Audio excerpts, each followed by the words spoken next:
Hola, ¿cómo están amigos, amigas de Somos BCN, la agenda cultural de la Biblioteca del Congreso de la Nación? Una semana más, reencontrándonos por estas multiplataformas en las que salimos. Mi nombre es Sebastián Calderón, estoy junto a Matías Voinilovic. Hola Mati, ¿cómo andás?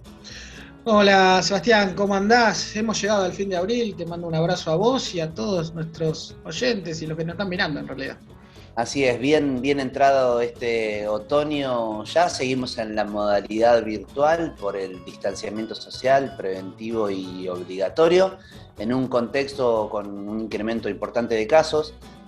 Bueno, nada, a tratar de sostener los cuidados y preservar la salud mental. De algo de eso hablamos hace algunos encuentros atrás, acá también, y seguramente es muy importante recordarlo, ¿no?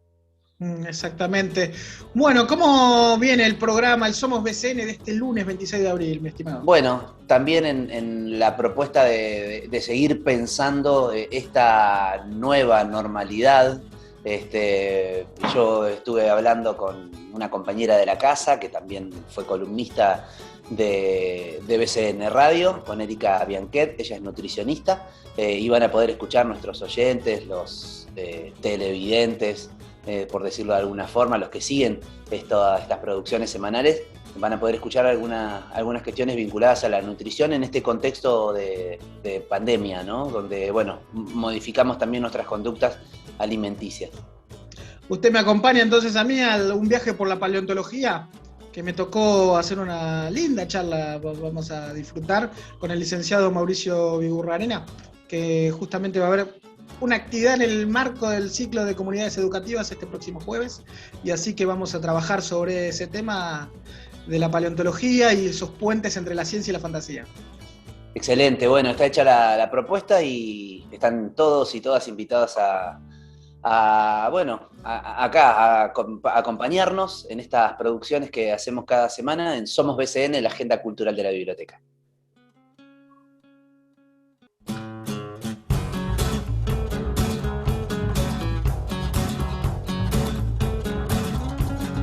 Bueno, y seguimos en este Somos BCN, finalizando el mes de abril. Y el próximo jueves va a haber una nueva edición del ciclo de Comunidades Educativas, que habitualmente se hace todos los jueves a las 16 horas acá en el entorno virtual de la Biblioteca del Congreso de la Nación. Y en este caso vamos a hacer un viaje para la paleontología, a una actividad denominada la paleontología como puente entre la ciencia y la fantasía. Con ese título y ese rótulo se presenta Mauricio Vigurrarena Ojeda, que es licenciado biólogo con orientación en paleontología justamente, y nos va a hablar de qué se trata. ¿Qué tal, Mauricio? Matías Buñuelo que te saluda. ¿Qué tal, Matías? ¿Cómo andás? ¿Cómo andan todos ¿Todo los que bien? están? Bien, bien. Por Bienvenido suerte, todo bien. a, bienvenido a BCN Radio, a nuestro estudio virtual, así en estas condiciones de pandémicas. Un gusto estar acá con ustedes. Gracias por la presentación. Sí, Bueno, pero en unos toda días la vamos a estar con esta presentación, charla. claro, pero toda esta presentación arranca con, primero, Sí. primero, ¿qué es la paleontología para alguien que sepa, que no sepa de qué se trata? Bien, como adelanto, eso lo vamos a estar Mm, charlando el jueves un poquito más, pero como adelanto, la paleontología es la ciencia que se encarga de la historia de la vida, se encarga de los organismos del pasado. Por lo tanto, ahí vamos a estar volcándonos un poco a llevar la mente hacia los organismos que quedaron extintos y quedaron preservados en las rocas, en formas fósiles. Así que vamos a ir por esos caminos un poco, exactamente. contándoles cómo se va dando esta profesión. Exactamente. Generalmente los niños y niñas se aproximan a la paleontología por su adoración por los dinosaurios, digamos, ¿no? O sea, esa es la primera Exactamente. aproximación. ¿Es su caso, mi estimado Viburrarena? No precisamente. Yo en la parte de investigación vamos a estar hablando un poquito de qué es lo que hacen los paleontólogos para que vayamos incluso con los chicos y con todo y con los profes un poco más allá de lo que son solamente los dinosaurios, que vendría a ser como el personaje fundamental en la imaginación de todos, sobre todo en los chicos, que tanto nos llama, Claro. justamente, o sea, a mí en parte me llamaron los dinosaurios para caer en esta carrera. Pero después te vas dando cuenta que como hoy en día la biodiversidad es tan amplia, en el pasado lo fue y aún más. Y en mi caso, en investigación, es bastante particular los materiales por los que trabajo porque se trata de coprolitos. No sé si escuchaste hablar, Matías, de qué son los coprolitos alguna vez. Jamás, Eh, pero es una buena Alguna oportunidad gente para quizás, comenzar. alguna gente del otro lado puede que sepa, otros no, pero les comento que los coprolitos son excremento fósil. O sea, hablando en criollo, vendría a ser la caca fósil de los organismos, pasado que quedó preservada. Y bueno, yo estoy trabajando con esos temitas, coprolitos de el Jurásico, sí, de la época de los dinosaurios, pero de un fondo marino. Por lo tanto, los huesitos que tenemos adentro se trata de huesitos de peces que fueron digeridos, comidos y digeridos por otros predadores. Así que ahí vemos que hay una variedad de fósiles un poco más amplia de la que en un primer momento tenemos idea. O sea que usted anda verdaderamente revolviendo las intimidades del pasado, podríamos decir. Exactamente, exactamente. Ahí estamos en un tema un poco escatológico, podría decirse. Bueno, más allá de esto y salgamos de este lugar, Sí. ¿cómo aplicamos justamente en este ciclo de comunidades educativas? ¿Cómo está orientada la charla en este caso para aplicar toda la parte de la ciencia en un ámbito escolar? En un ámbito escolar, ese es el gran problema hoy en día, que el ámbito escolar lo tenemos un poco, digamos, relegado a este tipo de comunicaciones a veces. Claro. Pero tenemos, por otro lado, la suerte y contamos con las herramientas de lo que son las comunidades, las redes sociales, donde hoy en día muchos paleontólogos que están trabajando con investigaciones muy diferentes entre sí, están buscando todos sus conocimientos ni bien salen a las redes. Entonces tenemos en las redes información de primera mano al alcance de los profes, de los alumnos, de los papás cuando tienen que hacer alguna monografía, que hoy en día podemos consultar directamente a los especialistas para que nos guíen o nos digan, bueno, puedes leer un poco por acá o te puedo comentar esto que estás buscando. Entonces, una de las cosas que quiero acercarles con la charla es el contacto en alguna de las redes sociales, el contacto con varios de esos grupos, grupos de museo, grupos de investigación, y después dar un plus, alguna tareita más manual, más didáctica, como para entender un poco esto de lo que son los conceptos del tiempo profundo, porque irnos, viste, para atrás en el tiempo siempre es un desafío. Por eso ahí Claro. está la paleontología, funciona ahí como un puente para llevar lo que tenemos de la ciencia, las herramientas y los hechos tangibles que son los fósiles, a hacernos la idea de cuándo estuvieron existiendo y cómo eran de vivos, cómo eran cuando estaban vivos esos organismos, por ejemplo. Exactamente. Así que bueno, intentar brindar algunas herramientas para que los profes puedan darle a los chicos esas llaves para pasar al pasado, digamos. Exactamente. ¿Hubo algunas experiencias ya previas? ¿Lograste o solamente esta va a ser una primera como prueba piloto de estas charlas? No, las charlas que tuve en realidad fueron más, más en persona, en jardines y en algún colegio, con chicos, sobre todo con los chicos más chiquitos, es donde te encontrás con las preguntas que más te descolocan y más te hacen mover la cabeza. Por eso, la poca experiencia que tuve, me di cuenta que todas las charlas fueron diferentes porque los participantes, o sea, los protagonistas que son los nenes y las nenas, son los que te dan vuelta, porque uno va como personas ya Con una formadas, uno va con una estructura estructura. pensada. Sí. Y el ser humano en realidad se esfuerza por tener estructuras, pero que uno va ahí y ofrece un poquito lo que sabe y se libera, digamos, a compartir un poco esa fantasía de todos, de cómo fueron los dinosaurios, de qué color eran, Claro. todas esas cosas que es lindo contar e imaginar, tenga uno las respuestas o no. Así que ese es el primer acercamiento Exacto. que puede tener con colegios o con la actividad docente, digamos. Y un poquito hice Exacto. un curso de guía de museos donde ahí también recibí algunas herramientas con la gente de educación y de guías de museo del Museo de la Plata, que me abrieron un montón la cabeza, como por ejemplo el hecho de también ver los museos como parte de una extensión de las aulas. Que en este momento, bueno, por ahí no se puede acceder, pero muchos tienen visitas virtuales al museo, y si no, Claro. dentro de un tiempito, confío que vamos a poder volver a esas salas con unos montajes de dinosaurios gigantes que tanto extrañamos. De estas experiencias, capaz que te mato con la pregunta, pero si no lo recordás Vamos no a hay ver, vamos. problema. Pero de estas experiencias con los chicos, ¿hay alguna que recordás que te descolocó de decir cómo fue para acá? O cómo esto que estabas contando ¿Cómo justamente de llegaron? cómo llegaron a ese pensamiento, ¿Cómo digamos, llegaron a ese... y me hicieron acá preparar toda esta charla sin poder contestarle nada de lo que me están preguntando? Sí, sí, sin duda. Te hacen preguntas muy directas y muy concisas, como por ejemplo, ¿y la mamá dinosaurio cuidaba a los dinosauritos o empollaba el huevo, te dan esas preguntas y te pones a pensar y bueno, y ahí tenés que recurrir a si te acordás de algún resto fósil donde hay algo parecido, pero es un juego, incluso un Claro. juego un poco más Muy serio que es lógica la pregunta, ¿eh? La imaginar, verdad que es muy lógica, ni se me hubiese muy ocurrido, lógica. pero es muy Y lógica. que, sin duda, y que los investigadores seguramente muchos se lo están haciendo y buscan, bueno, hay un conocido caso de el oviraptor, que un fósil de un raptor, un creador, digamos, medio familiar a los velociraptores que vemos en Jurassic Park, por ejemplo, sobre huevos. Por eso se lo llamó Mm, oviraptor, porque pensaba que estaba raptando, que estaba comiendo los huevos. Otra interpretación de ese mismo fósil es que en realidad lo estaba justamente empollando, sí, eran sus propios huevos. exactamente. Entonces, bueno, ahí también, cuando nos encontramos con esos fósiles, nosotros podemos hacer los chicos que nos estamos preguntando, ¿será la mamá o se los quería comer, no? Esas Mm, cosas. mm. Y bueno, los Sí, colores siempre es fantástico. Cuando ellos los dibujan con colores muy vivos, muy claro. hermosos y no se preserva el color, así que ¿por qué no? Sí, sí. Algunos lo dibujan de violeta como Barney. Sin duda. Digamos así, Y esa con es la cosa. pintitas.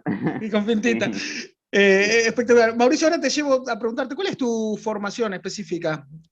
Mi formación específica, bueno, dentro de la paleontología, cuando ya me estaba recibiendo, me volqué a hacer una pasantía en investigación Mm, con la doctora Burik y el doctor Leandro Pérez, con esto que te decía justamente con los coprolitos, ¿no? Ahí me empecé claro. a desarrollar un poquito en la investigación, pero mi pasión y lo que yo fui trabajando desde que era estudiante los últimos años hasta hoy en día es la parte técnica, el trabajo de lo que sería la extracción, digamos, del fósil de la piedra, ¿sí? El O trabajarlo sea, con martillos trabajo de campo neumáticos, puro. trabajo de campo y de laboratorio, de estar ahí sentado Sí. con el bochón con la roca y herramientas con martillos neumáticos, estecas, pegamentos, porque son siempre piezas muy frágiles. Y entonces hay que Mm. tenerlas con una paciencia y un cuidado que a mí me encanta. Hay otras personas que no pueden con esa paciencia Paciencia de y es cirujano, lógico. digamos. Paciencia de Algo cirujano. así. Así, Lo algo bueno es que no así. se va a morir. Exactamente. Exactamente. Exactamente. ¿Y cómo uno se imagina grandes campañas? Aparte, no sé, uno sí Sí, periodísticamente ve que a cada tanto aparece en algún territorio del país algún resto fósil sí, paleontológico, que es uno de los exactamente. lugares que más ha aportado, digamos, desde el Es, punto de vista del estudio. ¿Están exactamente. así? Argentina, sí, la verdad que tiene una riqueza fosilífera impresionante, sí, es muy rica, la Patagonia, en lugares como San Juan, en Salta. Algo que por ahí las personas o como yo antes de estudiar paleontología, por ahí no tenemos idea de cuando nos hablan un dinosaurio del Jurásico, uno del Cretácico, y es que las rocas que vemos, las rocas que afloran y que podemos tener acceso, digamos, desde la superficie, tienen diferentes edades. Entonces, en Mm, diferentes zonas vamos a tener acceso, por ejemplo, a lo que es Neuquén, la mm, famosa cuenca neuquina con la formación Vaca Muerta, que es muy conocida por el tema de los sí. hidrocarburos. También son rocas depositadas en un fondo del mar, entonces no vamos a encontrar dinosaurios. Los dinosaurios son terrestres, entonces vamos a encontrar otros fósiles marinos y del Jurásico en esa zona de Neuquén. Y Mm, así en diferentes partes de Argentina hay afloramientos de diferentes edades.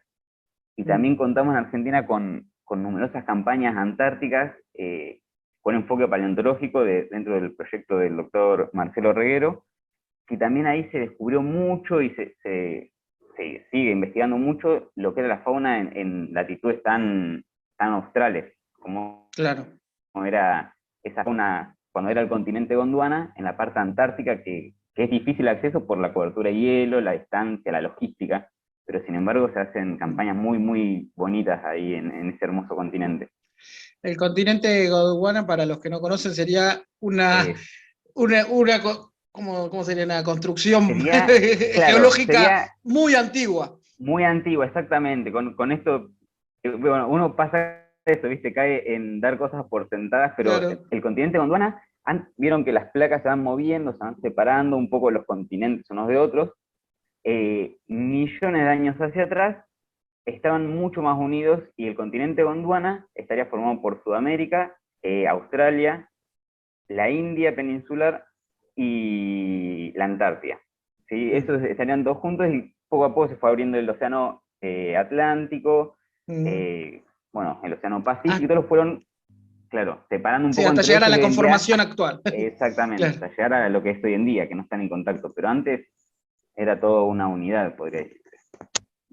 Y justamente con esto de la Antártida, ¿vos estuviste el año pasado trabajando allí? Exactamente, tuve la hermosa oportunidad de, principio de 2020, en la campaña antártica del verano de 2020, ir allá con un grupo hermoso de trabajo y estuvimos trabajando justamente en rocas del Jurásico marino, donde salieron, bueno, estos coprolitos que estoy estudiando yo y otros peces y otros restos fósiles muy, pero muy interesantes. La ¿Cuánto verdad que tiempo estuvo? estuvimos un mes y medio y en el campo, por cuestiones climáticas, ¿viste? Pues fuimos en base a Marambio y de ahí te despliegan a los campamentos, ¿no? Sí. En helicóptero nosotros fuimos a una zona de la península antártica, entonces teníamos que lograr encontrar esa ventana climática donde nos puedan desplegar al campamento. Dentro del campamento estuvimos trabajando a pleno en el campo aproximadamente 3 semanas, por ahí, en carpa y en un paisaje que me va a estar deleitando la vista toda la vida. Sí, eso, incomparable. Un mes y medio en la Antártida. Exactamente, exactamente. Tuvo tiempo para leer, me imagino. Tuvimos tiempo para leer, para escribir, para charlar, Exactamente. para tomar mate, de todo. Sí, sí, sí, ¿Señal de por Wi-Fi suerte. había? En Digamos, en el campo no, así que estuvimos exactamente. hermosamente desconectados del mundo. Sí, sí, estuvimos Era ahí. como volver a Gondwana. Era volver a Gondwana, así, estar entre los peces fósiles, viajar constantemente con la imaginación, estar sumergidos en un fondo marino de millones de años atrás. La verdad que fue una experiencia inolvidable.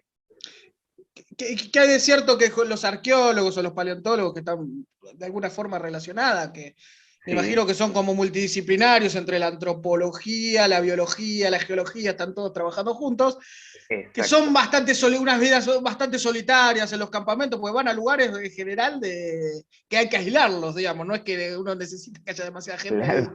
metiendo mano. Eh, Tal cual. O sea, siempre pasa que nos vamos a lugares bastante alejados, caminar un montón, y sí, lo que decís vos, una de las cosas bonitas que tiene es que se forman grupos interdisciplinarios y estás trabajando codo con codo con geólogos, a veces con historiadores o con antropólogos, ahí volcados a la parte de la arqueología. Entonces, depende, bueno, lo que te decía, depende en qué lugar te toca de la Argentina y en qué región, va a ser un mundo, una logística diferente y un grupo de personas muy diferentes que lo hace muy rica a esta rama de las ciencias, podría decirte. Así que siempre estás intercambiando información. Y te aprovecho que estás aquí para preguntarte, ¿y cómo está Sí. la inversión? Me imagino, como siempre en ciencia, es escaso la inversión. ¿Cómo está específicamente la investigación paleontológica? Y ese es un tema bastante complejo, como, bueno, o sea, como vos lo decías, las inversiones, todos querríamos, por lo menos los investigadores y los que trabajamos en este ámbito, querríamos que sea un poco más valorada todas estas labores que se hacen tanto en el campo como después hay que ser en el laboratorio. ¿Son Lo financiadas que de forma privada o estatal las investigaciones? están las dos posibilidades. La Mm. mayoría son de forma estatal bajo proyectos de investigación que cuentan con un dinero, entonces con ese dinero el investigador y el grupo que generaron ese proyecto son los que van a ir gestionando más o menos con el alcance que les dé ese dinero y los recursos que tengan, cuántos días de campaña, a dónde pueden hacerlo, porque también hay que contar con las herramientas, bueno, con los seguros, con un montón de cosas. Pero bueno, sí, obviamente todos querríamos que sea un poco más valorado y sobre todo a nivel de, por ejemplo, los becarios, que son las personas cuando se reciben, por ejemplo, los licenciados que están haciendo la carrera doctoral, que están haciendo toda una tesis para doctorarse, esos becarios se los ve constantemente en lucha por una suba de salario y mejores condiciones. Que tengamos la esperanza de que suceda y que sean escuchados. Hoy en día también las redes lo que tienen bueno es que ellos pueden mostrar lo que hacen, pedir que la gente los apoye y estar en contacto con todos, ¿no? Que vean, que se visualice qué es lo que están haciendo. Bueno, mi estimado Mauricio, ojalá sea escuchado, me parece algo Ojalá que sí. interesante. Tenemos que cerrar la entrevista. Entonces, Bueno, para un gustazo. terminar, recordemos ¿De qué se trata? ¿Hay algún requisito para participar? Esto se va a transmitir por la página de web de la biblioteca y por la cuenta de Facebook. ¿Algo para participar en esta paleontología como puente entre la ciencia y la fantasía?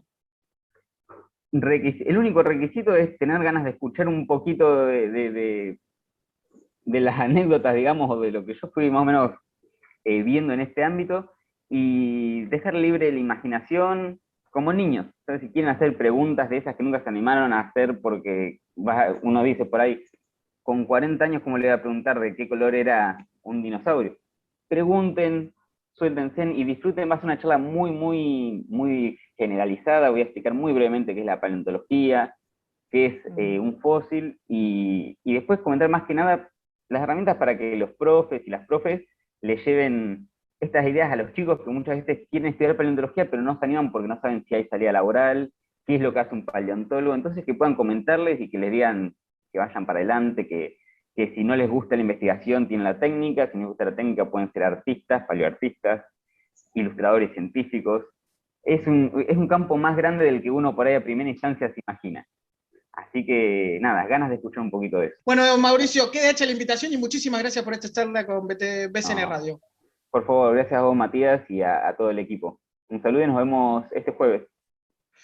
Bueno, pasó el licenciado Mauricio Vigurranena Ojeda, que va a ser este próximo jueves, 16 horas. En la página de la BCN se va a transmitir la paleontología como puente entre la ciencia y la fantasía.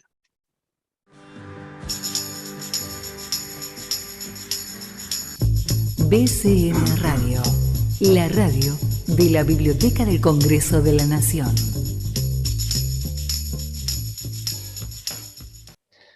Y bien, amigos, amigas de Somos BCN, la agenda cultural de la Biblioteca del Congreso de la Nación, seguimos con esta propuesta de seguir contando lo que ocurre en nuestra casa, en el Congreso de la Nación, y retomamos el contacto con una vieja amiga de la casa, con una compañera. Ella es Erika Bianquet, licenciada en Nutrición por la UBA, pertenece a la Subdirección de Bienestar Laboral de la Dirección de Recursos Humanos de la Cámara de Diputados de la Nación, es parte de nuestra casa, estuvo acompañándonos con una columna un montón de tiempo en Radioteca, y retomamos el contacto para hablar de nutrición, de alimentación en este contexto pandémico. ¿Cómo estás, Erika? ¿Todo bien? Hola Sebastián, hola a todos y a todas que hacen BCN Radio, ¿cómo están? Muchas gracias por la invitación, está buenísimo poder volver, aunque sea a distancia. Estoy muy bien y esperando tus preguntas, Sebastián. Bueno, vos sabés que nos propusimos ahí con las chicas, las productoras del programa, Mariana Salas, Mariana Franchino, también tener un lugar en estos especiales de Somos BCN que hacemos semanalmente, tener lugar, decía, a temas que tienen que ver con este contexto que estamos vivenciando hace más de un año. Esto arrancó en marzo del 2020, y ustedes saben, la pandemia nos modificó nuestros hábitos de vida, y hace poco hablamos también con otra especialista en salud mental, pero la nutrición también es un tema que se modificó, pienso, ¿no? Erika, vos me vas a saber decir. En principio quiero que me cuentes cómo siguió tu tarea en este lugar que ocupás, que estás en la Cámara de Diputados. ¿Cómo siguió tu trabajo en materia de promoción de la salud y del bienestar? Sí, sí, seguimos a full, digamos, fue un año que obviamente nos tomó de sorpresa a todos, el año pasado, ¿sí? Ahora ya estamos un poquito más acostumbrados, y reformulamos lo que habíamos pensado para hacerlo de forma presencial, lo reformulamos como la mayoría para hacerlo remoto. Tuvimos la posibilidad, que creo que también BCN Radio estuvo, en la plataforma de Conectemos, que salía en Diputados. Todas las semanas hacíamos entregas de información relacionada con nutrición, y también participamos en 2 vivos que hicieron a través de la plataforma de Conectemos. Esto se hizo en conjunto con otra compañera que también trabaja en el equipo de nutrición, Daira Barbeito, que ya está terminando sus estudios, así que muy contentas de poder haber ocupado ese espacio que nos dieron, y bueno, la verdad que tuvimos muy buen feedback de la gente. Este año también tenemos, ya arrancamos con un curso que lo hacemos en conjunto con el Departamento de Capacitación de la Dirección de Recursos Humanos, que es un curso que va a estar dedicado para los agentes de la Cámara, dentro de lo que es la Cámara de Diputados, de Educación Alimentaria, un enfoque desde lo cotidiano. Un curso básico de alimentación que tiene 3 unidades, tiene un módulo de autogestión, evaluación, y bueno, ha sido pedido a través de las encuestas que realizan, los relevamientos que realizan la gente de recursos humanos, así que ya lo terminamos, está por salir, no sé bien la fecha, pero está por salir. Así que estamos trabajando un montón de nutrición. Y bueno, hoy estoy acá un poquito para contarte cómo cambiaron los hábitos en la pandemia de nutrición. Cambiaron todos los hábitos. A ver cuáles fueron las mayores consultas. Sí, mira, consultas hubo, la mayoría de las personas refiere que por estrés ha comido más alimentos procesados y de todo tipo, ¿sí? Más o menos un 50% de la población refiere, y esto no lo dice en mis consultas, sino que lo dice una investigación del CONICET, refiere que ha aumentado el consumo de alimentos procesados y también por una cuestión de accesibilidad, ¿no? Estuvimos un tiempo muy encerrados en casa y obviamente acceder a alimentos frescos y seguros y sanos es más difícil y es mucho más sencillo ir capaz una vez por semana al supermercado y estoquear la alacena y tener este tipo de alimentos que son más perdurables, pero también no tienen tantos beneficios a nivel salud. Por otro lado, se ha visto que la venta de bolsones agroecológicos se ha elevado mucho, ¿sí? O sea, antes se consumían solamente ciertos sectores de la población, y es como que hubo un gran trabajo de la comunidad y del sector fruti-hortícola, y se han organizado en comunidades bolsones agroecológicos, el delivery de bolsones agroecológicos, así que no todo fue malo, ¿sí? Pero sí la gente ha empezado a consumir, hay un incremento de alimentos de ultraprocesados. Y en relación al consumo de bebidas alcohólicas, que eso también afecta y mucho, ¿no? Porque entiendo que fija grasas, no sé, vos me podrás decir mejor. Está relacionado con la salud mental también, ¿no? O sea, nos ha revolucionado y sí, mira, la verdad que esto sí lo hablo desde el lugar de nutricionista que hago consultorio, actualmente sigo haciendo online, remoto. La realidad es que ha aumentado el consumo de bebidas alcohólicas y también ha aumentado las patologías relacionadas con los trastornos de la conducta alimentaria. Sí, al estar encerrados, cada día hay más aplicaciones para contar micronutrientes, o ese tipo de aplicaciones para lograr bajar de peso, para conseguir ese cuerpo hegemónico. Estamos atravesados por un bombardeo de este tipo de aplicaciones, y los adolescentes, niños y niñas que tienen acceso a ese tipo de información muchas veces lo bajan y consumen ese tipo de aplicaciones. Así que sí, también se afectó un poco el tema del vínculo con la comida, como te decía antes. Comemos más por estrés, por incertidumbre, y también patologías como trastornos de la conducta alimentaria o lo que tiene que ver con el vínculo con el alcohol está en aumento. Uh-huh.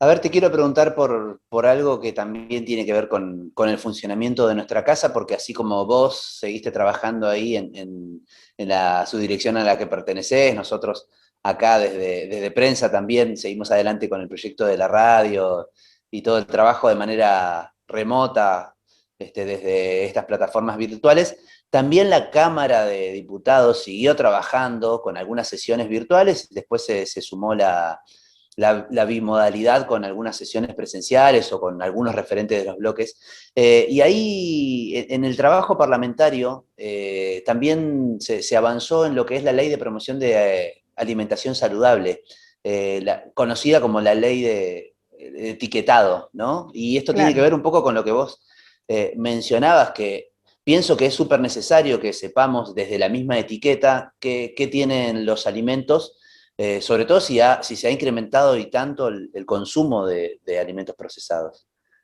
¿Qué Sí, podés decir al respecto? sí, la realidad es que en Argentina siempre hubo un alto consumo de alimentos procesados y ultraprocesados, ¿sí?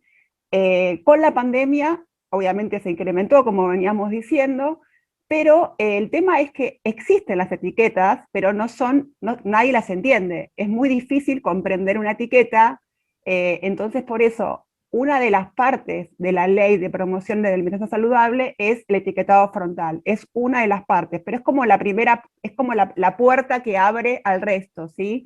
La ley es una ley integral, sí, que también propone promover entornos saludables en las escuelas, propone regular todo lo que es el marketing y todo lo que es las publicidades de los alimentos y los envases. Vos viste, Sebastián, que cuando vos comprás, un adulto Sí, puede pensar, bueno, a ver, es tan real que esto tiene fruta, pero un niño lo agarra y no piensa mucho más que en el no, dibujo que tiene el claro. paquete. Quiere el cereal del tigre, ¿no? Claro, el cereal Famoso. del tigre, tiene el jugador de fútbol que me gusta a mí. Entonces, Claro. la industria ha encontrado una forma de colarse en las familias con alimentos que no son necesarios y ingresan a las casas a través de estos dibujitos, estas ilustraciones o estas fotos que les ponen que son parecidas a los dibujitos que ellos consumen y por eso ingresan a las casas.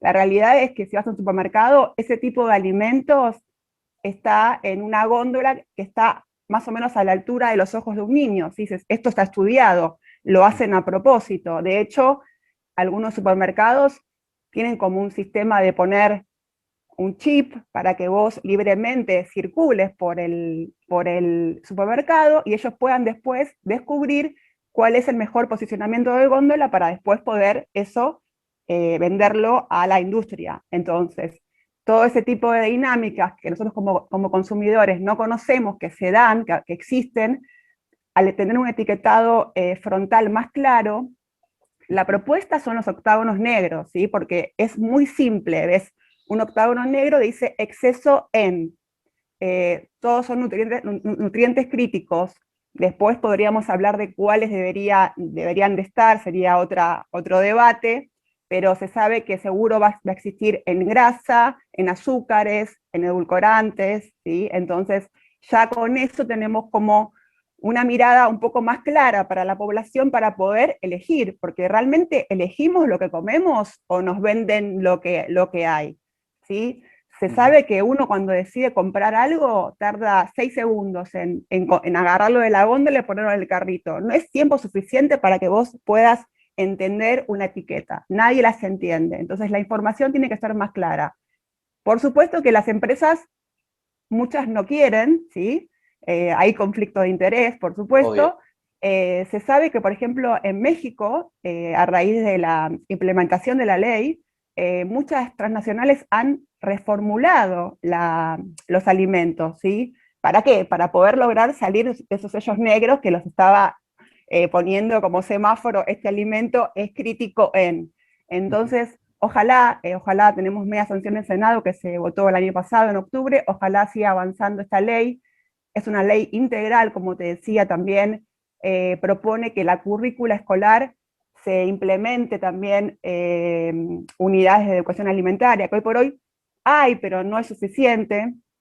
Tenemos de 5 a 17 años adolescentes, niños y niñas con mucho exceso de peso, y ahora en pandemia también eso es un Sí. punto relevante, ¿sí? Porque el hecho de tener obesidad o sobrepeso también hace que uno pueda estar más predispuesto a este tipo de, bueno, a adquirir el COVID, ¿no? Ujú. Y no existe, ya que estamos hablando de alimentación y pandemia, no existe una dieta específica para evitar contraer el COVID, no existe, pero sí existe poder reforzar el sistema inmune.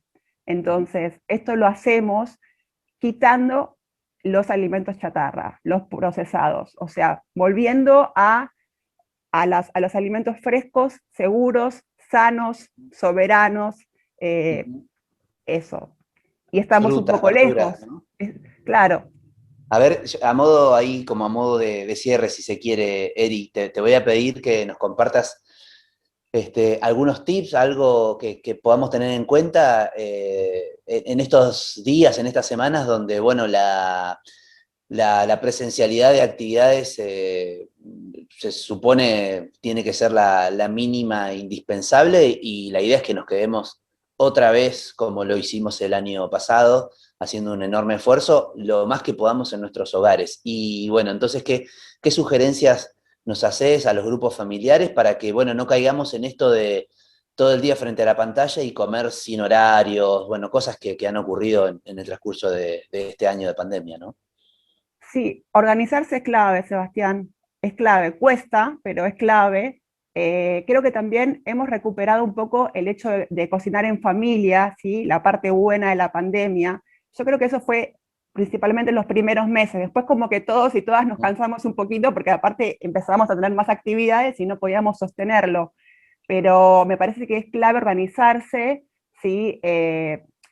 A ver, todos recurrimos a algún ultraprocesado porque es parte de la vida, pero la idea es que vos puedas elegirlos eventualmente, no todos los días, ¿sí? Para el consumo. Y recurrir a las ferias, volver a recurrir a las ferias barriales, eso también, ahí me he olvidado de comentarte, eso ha aumentado mucho. Además, cuando vos vas a una feria te llevas un montón de información, porque vos hablás con, no sé, con Manuel que te vende las verduras y te explica cómo se hace una compota, ¿sí? Si vos vas al supermercado, por lo general el cajero no te da más información que pasarte el artículo y cobrarte. Sí. Entonces, me parece que podemos organizarnos, comprar en espacios abiertos, ¿sí? En espacios abiertos donde vamos a tener mejores precios, donde vamos a ayudar también a los productores, que son pequeños productores, para que puedan llevar dinero a su casa, y también organizar las comidas. Clave, como para que te lleves hoy este dato así como, es comer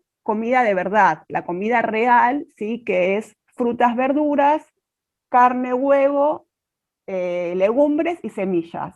Eso es clave. Entiendo que no todo el mundo y no todos los días tenemos acceso a ese tipo de alimentos, pero dentro de lo posible, si podemos lograr que estén presentes en la mayor parte de la semana, estaría bueno. Y cada tanto, bueno, algún alimento que nos guste, alimento le queda grande a algunos productos alimenticios, ¿sí? Digamos, algún producto que nos guste, pero tendría que ser escasas veces. Erika, te queremos agradecer por estos minutos acá en Somos BCN, la agenda cultural de la Biblioteca del Congreso de la Nación. Gracias a ustedes. Un abrazo enorme.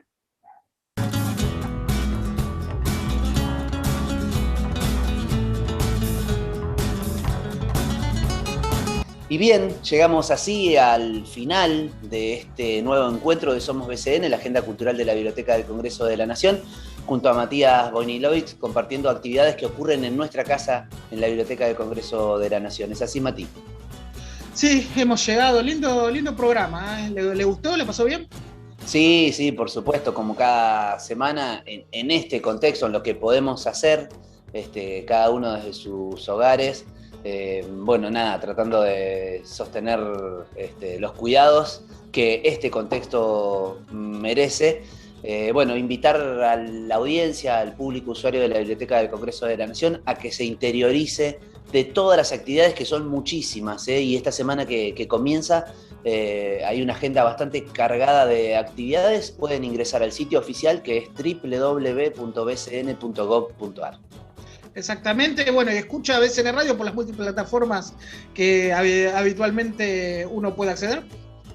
Sí, exactamente, además del sitio oficial, que es bcnradio.com.ar, donde ahí está toda la grilla de la programación y también el enlace a las distintas producciones radiofónicas que propone nuestra emisora.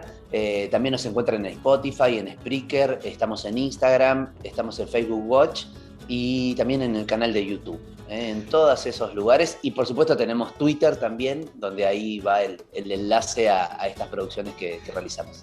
Impecable, Calderón. Lo despide usted, a todos nuestros televidentes. ¿Y quiénes somos nosotros aquí cada lunes? Somos BCN, la agenda cultural de la biblioteca. Chau. Programa producido por la Subdirección de Prensa y Difusión de la Biblioteca del Congreso de la Nación.